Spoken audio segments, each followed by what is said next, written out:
अस्सलाम वालेकुम। उम्मीद है सब लोग ठीक होंगे।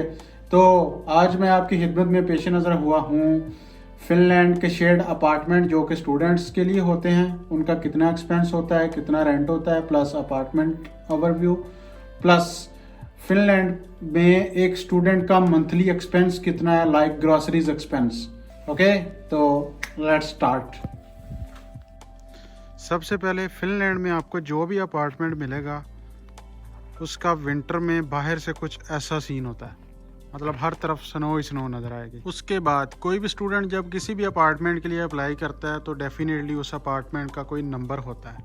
जैसा कि अब मैं 26 नंबर बिल्डिंग में रहता हूँ, लेकिन मैं आपको स्ट्रीट नेम नहीं बताऊँगा क्योंकि मुझे डर है मेरे एड्रेस पे कोई आ ना जाए। उसके बाद फिर आपने बिल्डिंग में इंटर होना होता है, तो बिल्डिंग में आप अपार्टमेंट नंबर किस फ्लोर पे है वो एक बोर्ड लगा होता है। यहाँ पे इन्होंने बड़ा सस्ता काम किया हुआ है, एक प्रिंट आउट निकाल के लगा दिया, जो कि गलत बात है, लेकिन प्रॉपरली एक बोर्ड लगा होता है जिस पे नाम भी लिखे होते हैं। अगर आप प्रॉपरली परमानेंट रह रहे हैं तो आप लिखवा सकते हैं, लेकिन स्टूडेंट होते हैं मोस्टली तो लोग नाम नहीं लिखवाते। अब ये बता रहा है कि फ़लाँ फ़लाँ अपार्टमेंट नंबर फ़लाँ फ़लाँ फ्लोर पे है, जैसा कि मेरा अब A3 है तो फ्लोर 1 पे है वो। यहाँ पे बिल्डिंग्स में बेसिकली एंट्रेंस के वक्त मोस्टली 2 एंट्रेंस गेट होते हैं। उसकी रीज़न ये है कि यहाँ पे बाहर बहुत ठंड होती है तो अंदर सर्दी कम आए, उस रीज़न की वजह से। और कॉमन एरिया में जो कि जहाँ से सब ने गुजरना है वहाँ पे भी हीटर लगे होते हैं, प्लस आपके रूम में भी हीटर लगे होते हैं। यहाँ पे कॉमन एरिया की लाइट ऑन कर दी मैंने।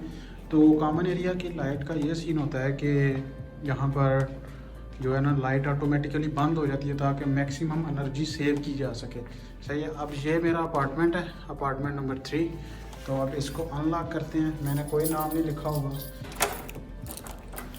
अब ये अपार्टमेंट का बेसिकली कॉमन एरिया है और यहाँ पे क्लोजिंग डोर 2 दिए होते हैं, लाइक बाहर वाला और एक ये, ताकि जब आप अंदर कोई बातचीत कर रहे हैं तो बाहर शोर ना जाए। शेयर्ड अपार्टमेंट में बेसिकली ये होता है कि मल्टीपल अपार्टमेंट्स होंगे जो कि एक बंदे के लिए एक रूम होगा, किचन और वॉशरूम शेयर्ड होगा। इसका मतलब है शेयर्ड फ्लैट। जैसा कि मैं एक फर्निश्ड अपार्टमेंट में रहता हूं तो उन्होंने मुझे एक बेड दिया था जो कि ये वाला बेड है, ठीक है, और साथ में उन्होंने बुक शेल्फ दिया था, साथ में एक चेयर और ये वाला टेबल। अगर किचन में जाना हो तो यहाँ पे उन्होंने डोर दिया हुआ है किचन का, ठीक है। दूसरी तरफ से दूसरे बंदे की इंटरेस्ट है किचन में और इस तरफ से मेरी है। किचन में बेसिकली आपको इलेक्ट्रिक चूल्हा मिल जाता है और साथ में ओवन मिल जाता है। बेसिकली ये पिज़्ज़ा वगैरह बनाने के काम आता है, या आपने कोई और चीज़ फिश वगैरह को ओवन में रेडी करना है तो उस चीज़ के काम आ जाता है।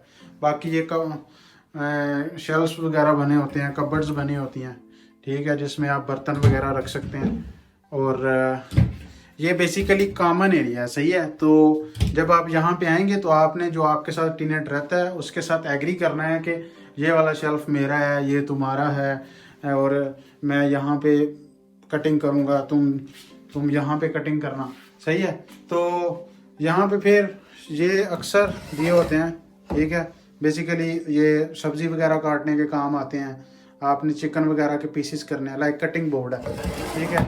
और बाकी ये जो जितनी चीज़ें पड़ी हैं इनमें से यहाँ पे कुछ भी नहीं होता, और बर्तनों में भी यहाँ पे कुछ नहीं होता। उसके बाद यहाँ की जो सबसे यूनिक चीज़ है जो कि वेरी सिंपल और फिनिश इन्वेंशन के नाम से इसे जाना जाता है, कि इन्होंने किचन के अंदर जहाँ पे आप बर्तन धोते हैं उसके ऊपर शेल्फ इस तरह का दिया होता है कि जब आप प्लेटें वगैरह वहाँ पे रखते हैं और उसमें से सारा पानी वगैरह निकल जाता है, सही है। तो ये बड़ी अच्छी और कमाल की चीज़ है, मुझे बहुत पसंद है, सही है।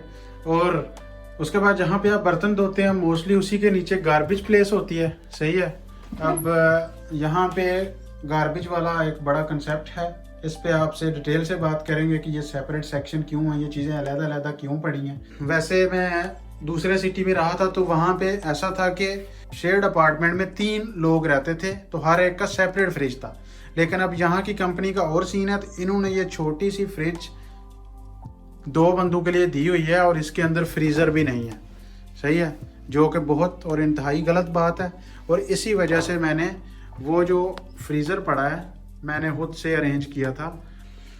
उसके बाद ये शेल्फ मैंने पूरा कब्जे में किया हुआ है। इसमें मसाले, हल्दी, आपको एशियन फील आ रही होगी फिनलैंड के अंदर, लिप्टन वगैरह, चीनी वगैरह। उसके बाद ये जो हमारे हैं इस्पगोल के छिलके। अब मज़े की बात यह है कि अब जो दूसरा टेनेंट है वो फिनिश बंदा है, तो वो यहाँ पे रहता नहीं है, सही है। तो ये पूरा अपार्टमेंट मेरे कब्जे में है और मैं इस पे राज कर रहा हूँ, मेरी हुकूमत है।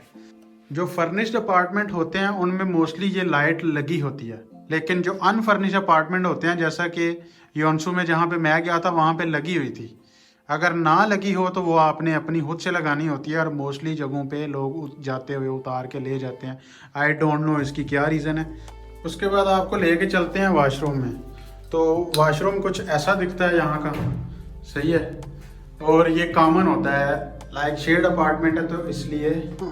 और यहाँ पे जो आपको अपार्टमेंट मिलता है उसके साथ आपको स्टोरेज रूम मिलता है, ठीक है। जैसा कि अब मेरा कुछ सामान यहाँ पे पड़ा है, एक मैट्रेस है और गाड़ी के समर टायर्स पड़े हुए हैं, सही है। तो ये मैंने, वैसे ये 3rd क्लास किस्म का है इस हाउसिंग का, बट जो योनसू में थे वो कमाल थे, तो वो अब वीडियो में नहीं है, तो फिलहाल मैं आपको यही दिखा रहा हूँ, सही है।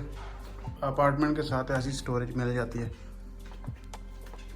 इस फ्लैट का मैं 285 यूरोस रेंट पे करता हूँ, और मैंने जब कॉन्ट्रैक्ट स्टार्ट किया था तो 300 यूरो डिपॉजिट दिया था हाउसिंग कंपनी को, क्योंकि ये वेरी करता है कंपनी टू कंपनी। जैसा कि मैं योनसू में रहता था पहले, तो वहाँ पे हाउसिंग कंपनी डिपॉजिट नहीं लेती। एक स्टूडेंट के लिए शेयर्ड अपार्टमेंट की प्राइस कितनी होती है, 190 to 350 यूरोस, सही है। अब ये डिपेंड करता है आप किस सिटी में हैं। जैसा कि अगर आप हेलसिंकी में हैं तो रेंट ज़्यादा होगा, आप तांपरे में हैं थोड़ा सा और कम हो जाएगा, आप योनसू में हैं तो मज़ीद कम हो जाएगा। जैसा कि अब मैं योनसू में था तो वहाँ पे मेरा रेंट था आई थिंक सो 239 यूरोस, सही है, शेयर्ड अपार्टमेंट में। और यहाँ पे 285 है। अगर यही मैं इसी साइज़ का फ्लैट हेलसिंकी में लूँगा तो उसका रेंट बढ़ जाएगा। और योनसू में मेरे कुछ दोस्त थे, वो 190 यूरोस भी पे करते रहे हैं, सही है। तो ये सिटी टू सिटी वेरी करता है। और जैसा कि स्टूडेंट के लिए दो ही मेन एक्सपेंस हैं, पहला हाउसिंग का रेंट है और दूसरा खाने पीने का खर्चा है। तो भाई खाने पीने के खर्चे का क्या सीन है भाई, मेरे एनालिसिस के मुताबिक अगर आप मतलब है कि शहाना ज़िंदगी नहीं गुजारना चाहते, आप बहुत फनेहा नहीं बनना चाहते, तो आपका खर्चा 100 से 150 यूरो होगा, इससे ज़्यादा नहीं होगा। इसमें आप अच्छी ग्रासरी कर सकते हैं और अच्छी चीज़ें खा सकते हैं, लेकिन ये टोटली आप पे डिपेंड करता है कि आपका हाथ कितना खुला है। अगर तो आप खाने पे 1000 यूरो भी लगाना चाहें तो भाई वो भी कम है मेरे ख्याल से, लेकिन 100 से 150 यूरो वाली चॉइस हर स्टूडेंट चूज़ करता है। मैंने भी की थी और आने वालों ने भी करनी है। तो इसमें आप बेसिकली, अगर मैं जनरल बात करूं तो इसमें आप आटा, रोटी, मिक्स सब्जियां, बीफ, चिकन, बिरयानी सब कुछ बना सकते हैं 100 से 150 यूरो में। टोटल एक्सपेंस कितना, इसी तरह मैंने आप ये वाली वीडियो देखेंगे तो आपको आइडिया होगा कि मैंने कितनी इनकम की थी एक दिन में। और मैंने उसमें एक बात कही थी कि किसी भी कंट्री की स्टेबिलिटी का आइडिया लेना हो तो क्या करना चाहिए, वहां का जो मजदूर है उसकी एक दिन की सैलरी से क्या वो पूरे महीने का राशन घर में डाल सकता है, सही है। तो अब वो वाली बात यहाँ पे क्लियर हो जाती है कि जब एक स्टूडेंट का 100 से 150 यूरो खर्चा है और मैं एक दिन में 175 यूरो बना रहा हूँ, इट मीन्स कि मैं एक दिन की कमाई के साथ अपने घर में पूरे महीने का डाल सकता हूँ। अब आप में से कुछ लोग ये कहेंगे कि भाई आप टैक्स भी पे कर रहे हैं, आप फिलहाल टैक्स को कंसिडर ना करें तो उसके हिसाब से एक मजदूर बंदा फिनलैंड के अंदर एक दिन की कमाई से पूरे महीने का डाल सकता है, जिससे वो अच्छा गुजारा कर सकता है। अगर टोटल किया जाए तो मेरा अपना पर्सनल एक्सपेंस कितना है यहाँ पे, 285 प्लस 150 यानी 435 यूरोस मेरा पर मंथ यहाँ पे एक्सपेंस है। और अगर इनको पीकेआर में कन्वर्ट किया जाए तो अराउंड 85,000 पर मंथ एक्सपेंस बनता है यहाँ पे मेरे जैसे स्टूडेंट का। लेकिन ये आपका रेंट कम भी हो सकता है, डिपेंड करता है आप किस सिटी में आ रहे हैं। तो ये टोटली वेरिएबल है आपके हाउसिंग, आपके शेयर्ड अपार्टमेंट के रेंट पे। अगर तो वो ज़्यादा है तो डेफिनेटली वो ज़्यादा हो जाएगा, अगर वो कम है तो वो कम हो जाएगा। बाकी आपका खाने का खर्चा 100 से 150 यूरो ही रहना, आप जितनी मर्जी कंजूसी कर लें, ठीक है, इतना खर्चा हो जाता है। तो आई थिंक सो इनफ हो गया। बाकी मज़ीद आपको अगली वीडियो में मैं ये बताऊंगा कि आप फिनलैंड में ग्रॉसरी कहाँ कहाँ से कर सकते हैं। ओके, अपना ख्याल रखिएगा। अल्लाह हाफिज़।